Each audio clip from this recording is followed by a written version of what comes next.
Welcome back to the Avocado Toast Budget. If you're new here, my name is Lexa, and today we are going to talk about why your budget sucks. And listen, okay, it's nothing personal, I promise. And chances are your budget sucks because you're following rules that you've been told by other personal finance gurus. But if you find yourself just constantly living paycheck to paycheck, setting budgets and never sticking to them, and then thinking something is wrong with you, this is the video that you need in your life. Not only are we going to talk about why you might not be able to stick to your budget, but I'm also going to give you some solutions to that problem, because I don't think it'd be very helpful to anyone if I just sat here and shit on your budget. The whole point is to learn to understand why it doesn't work for you and to make better decisions that are going to help improve your relationship with money. So if you want to know what's going on and why your budget sucks and what you can do instead, just keep watching.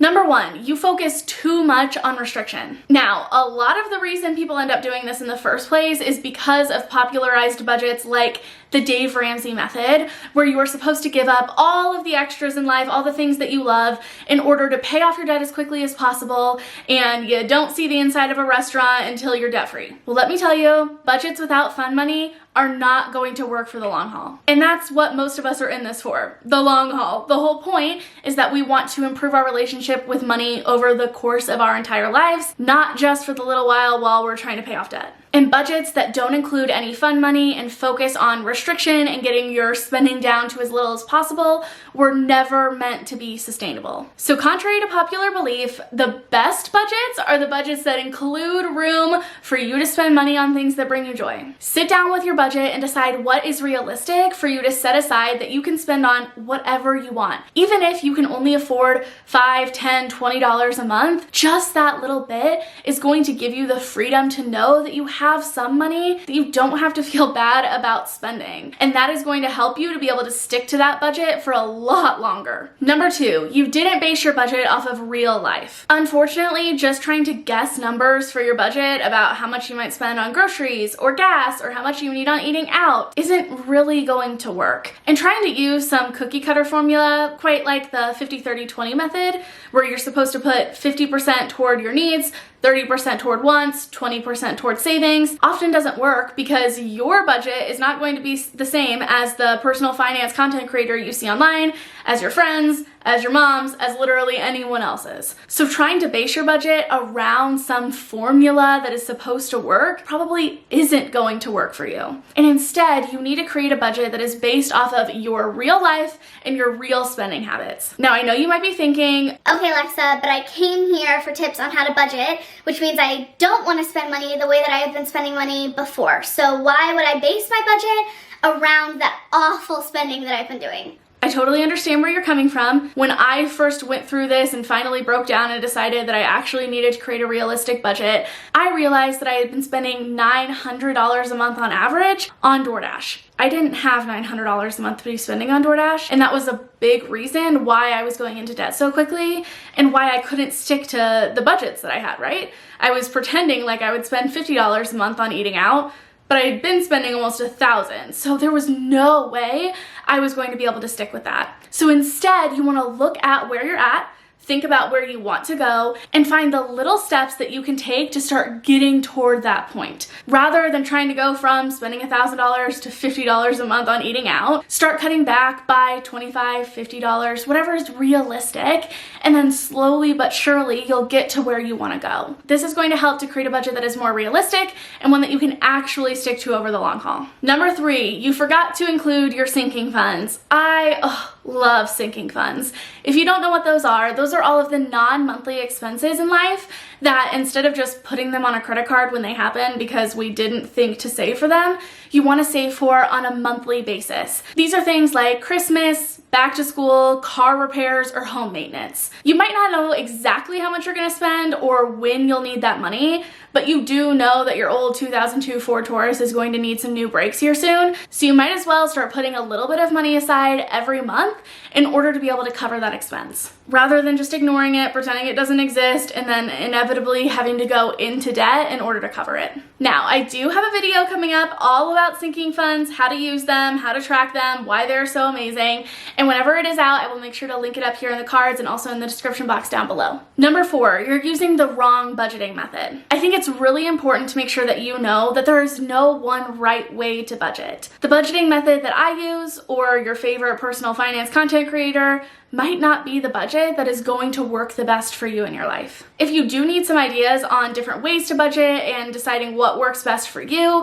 I do have like a little mini series about what is the best budgeting method for you. I will link that playlist down below. But to reference, there are a few questions that I think that you need to start asking yourself in order to decide what kind of a budget is actually going to work for you. Start to think about, what kind of spender am I? How much time do I actually have to budget? How big are my saving or debt payoff goals, or how quickly are those things approaching? Do I spend more in cash, or do I spend more online using debit and credit cards? And lastly, do I thrive on more structure or freedom? Knowing the answers to all of these questions is going to really help you to determine what is going to be best for you. If you're someone who has really high saving and debt payoff goals and you thrive on that structure, something like a zero-based budget is going to be awesome for you because it focuses on every single dollar that you have. You know exactly what your money is doing for you. Whereas if you're someone who doesn't have a lot of time to budget and you want more freedom to kind of pick and choose how and where you're spending money, something like automating your finances might work a lot better for you. No budgeting method is inherently better than the other.